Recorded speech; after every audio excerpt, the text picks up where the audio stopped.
केवल रंभती है तो प्राप्त कैसे करना है? तो पहले का उत्तर तो सीधा दिया आपने, सुबह बार बार उच्चारण किया, मेरी तो पहचान है कि मैं जीवात्मा हूं, भगवान का अंश हूं। भाई जो जिसका अंश है उसी की तरफ जाता है, दुनिया का ये नेम है।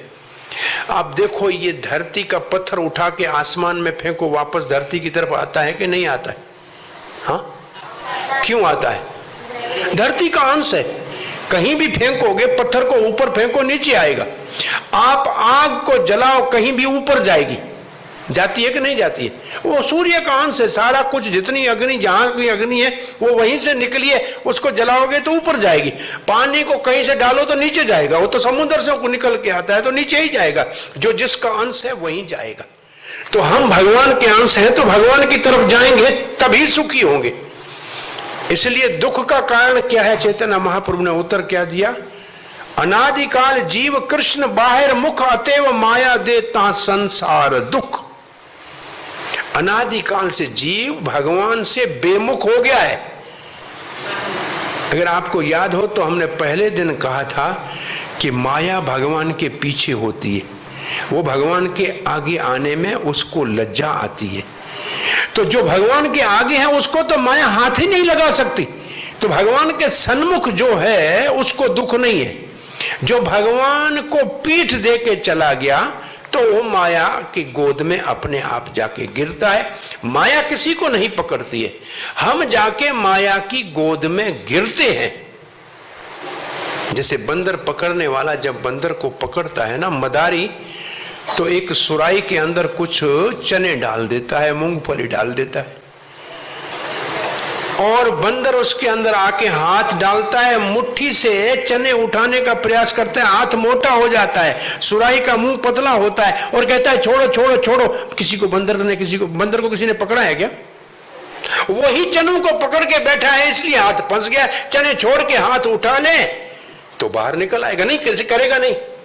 और होगा क्या? तब तक मदारी रस्सी में आके गए, वो गले में आके रस्सी डाल देगा, और जैसे गले में रस्सी डाल देगा वो चने भी छोड़ेगा, लेकिन अब तो बंध गया तो वो गले में घुमाएगा। वो बाबू को न सलाम करो, वो बेचारा सलाम करता पड़ेगा, बंदर नचता रहेगा। ऐसे हमने संसार के विष को पकड़ने का प्रयास कर रखा है, इसलिए माया के ने रस्सी डाल के हमारे गले में डाल दिए। अब संसार में नाच रहे हैं, चाहे एटीएम के पास सामने नाचो या बैंक के सामने नाचो, लेकिन कहीं ना कहीं नाचना ही पड़ रहा है। ये हाल हमने अपना करके रखा है। तो ये माया ने हमको पकड़ कर नहीं पकड़ा है, हमने माया को पकड़ के रख लिया है। दुख का कारण क्या है? भगवान को भूलना। सुख कैसे मिलेगा? भगवान के सामने आ जाओ। अरे भगवान कहाँ ढूंढने जाए? भगवान सबके हृदय में बैठा है, कहीं और तो है नहीं। तो जीवन का लक्ष्य क्या है? वही भगवान से हमारा जो नित्य संबंध है उसको भूल गए हैं, इसलिए दुखी है। उस संबंध को पुनः स्थापित करेंगे तो सुखी हो जाएंगे। भाई किसी आदमी को आपको बुलाना है, कोई चीज बाजार में लेनी है, किसी दुकान पे जाते हो तो कुछ जबान से बोलना पड़ता है ना कि भाई कोई चीज दो, तो कोई नाम तो होगा ना हर एक का। भाई कुछ क्या चाहिए, दुकान से तो बोलना पड़ेगा, भाई हमारे को मिठाई दो। के मिठाई में भी नाम लेना पड़ेगा, कौन सी मिठाई चाहिए या साबुन चाहिए, कुछ भी चाहिए। तो ऐसे जब भगवान को ही बोलना है तो उसका कोई नाम लेना पड़ेगा ना, उच्चारण करना पड़ेगा ना। तभी ब्रह्मा जी ने सारे शास्त्रों का 4 बार पाठ करने के बाद नारद को बताया कि ये महामंत्र जो 16 अक्षर का है, ये सारे वेदों का सार है। हरे कृष्णा कृष्णा कृष्णा हरे हरे, हरे राम राम राम हरे हरे। ये भगवान के नाम का उच्चारण भगवान से संबंध स्थापित करने का साधन है। करेगा क्या ये नाम उच्चारण? क्या करेगा?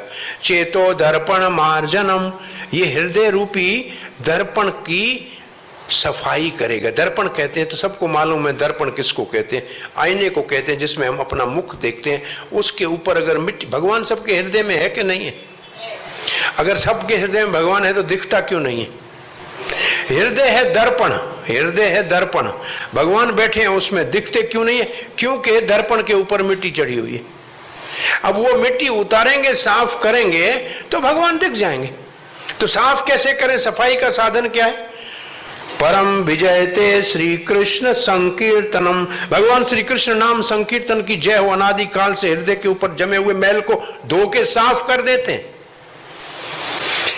अब एक और उदाहरण आपको इस बात का समझाने के लिए देते हैं। एक चुंबक, तो आप समझते हैं चुंबक किसको बोलते हैं? मैग्नेट। किस चीज का बना होता है चुंबक? लोहे का। किसको खींचता है? लोहे को। अब एक लोहे का कील हो, वो चुंबक के पास रखोगे तो अपने आप दौड़ के चुंबक को चपकेगा कि नहीं चपकेगा? चुंबक को उसके पास जाने की जरूरत नहीं, वो अपने आप कूद के चुंबक के ऊपर चला जाएगा। ठीक है, ऐसे कृष्ण को कहते हैं। कृष्ण, कृष्ण का अर्थ है आकर्षण करने वाला, उसका मतलब चुंबक। महाचुंबक है श्री कृष्ण। आकर्षण, अपन सबको खींचता है। और किस चीज का बना हुआ है श्री कृष्ण? सच्चिदानंद रूपाय। वो तो सच्चिदानंद घन विग्रह है। अरे हमारा हम क्या है? अरे हम भी तो भगवान के अंश हैं, हम भी तो सच्चिदानंद है। बस अंतर इतना है कि एक कतरा समुद्र का, एक पूरा समुद्र है। एक गंगा नदी बहती है और एक हमारे घर में कलश में रखा हुआ गंगा है। दोनों हैं गंगा, लेकिन नदी जो गंगा है उसके अंदर तो डुबकी मारी जा सकती है, मछलियां तैरती हैं। आपके घर की बोतल के अंदर ये नहीं हो सकता है। तो हम तो हैं छोटे से कतरे और भगवान है समुद्र असीम। बस इतना ही अंतर है। मसाला दोनों का एक जैसा है। अगर एक कतरा समुद्र के जल को देखोगे कि उसमें कितना नमक है, तो उतना ही प्रतिशत आएगा जितना पूरे समुद्र में है। बस सिर्फ उसका क्वांटिटी में जीव छोटा है और भगवान अनंत है, बस इतना ही अंतर है। तो हम भगवान की ओर क्यों नहीं कशिश होके जाते हैं? क्यों नहीं भगवान की ओर आकर्षित होके जाते हैं?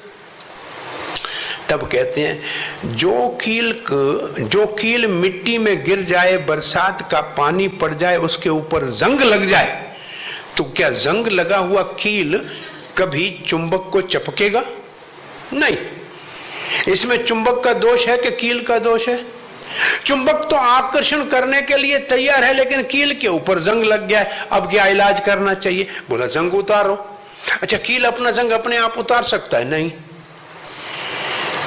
तो किससे उतरेगा? कोई तो साधन होना चाहिए उतारने का, और कोई उतारने वाला होना चाहिए। तो कोई समझदार व्यक्ति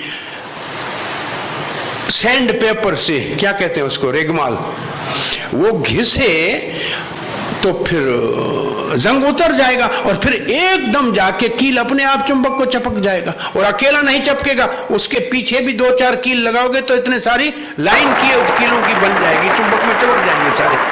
देखिए आपने कभी पिन को ऐसे पिने 10-20 हो जाते। तो ऐसे असल में ये नाम हमारे जंग उतारने का साधन है। और साधु संत ये नाम बार बार जपा के